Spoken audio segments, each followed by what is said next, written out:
السلام علیکم ورحمۃ اللہ وبرکاتہ۔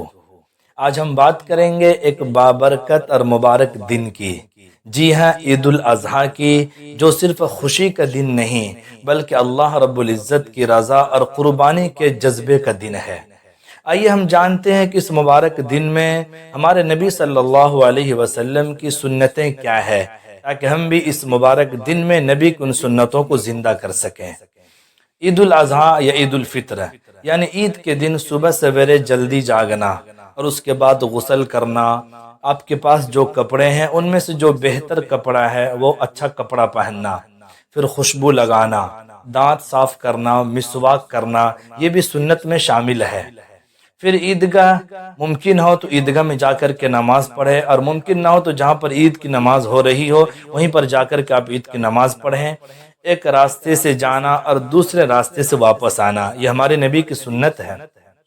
ابن ماجہ شریف کی روایت ہے، ہمارے نبی ایک راستے سے جاتے تھے اور دوسرے راستے سے واپس آتے تھے۔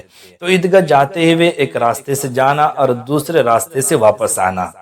عید کی نماز سکون سے ادا کرنا، عید کی نماز کے بعد غور سے خطبہ سننا، امام صاحب جب خطبہ پڑھتے ہیں تو اسے غور سے سننا ہے۔ اس کے بعد ایک دوسرے کو عید کی مبارکبادی دینا۔ حضرات صحابہ کرام عید کی نماز کے بعد ایک دوسرے کو مبارکبادی دیتے تھے اس جملے کے ساتھ، تقبل اللہ منا ومنکم۔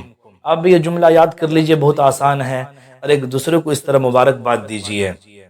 اس کے بعد عید الاضحیٰ کے دن جو سب سے بڑی عبادت ہے، قربانی کرنا۔ ہر صاحب استطاعت پر قربانی کرنا ضروری ہے، وہ عید کی نماز کے بعد کریں۔ عید نماز سے پہلے قربانی نہیں ہے، عید کی نماز کے بعد قربانی کریں۔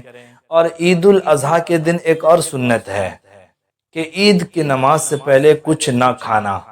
عید الفطر میں کچھ میٹھی چیز کھا کر کے عیدگاہ جاتے ہیں، اور اس عید میں کچھ نہیں کھانا ہے، کچھ کھائے بغیر عیدگاہ جانا ہے، اور عید کی نماز کے بعد واپس آ کر کے اگر ممکن ہو تو اپنے قربانی کے گوشت سے کھائیے، اور اس طرح دن کا آغاز کیجیے۔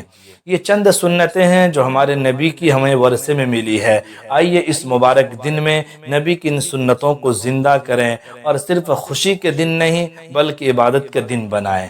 اللہ تبارک و تعالی ہم تمام لوگوں کی قربانیوں کو قبول فرمائے۔ السلام علیکم ورحمۃ اللہ وبرکاتہ۔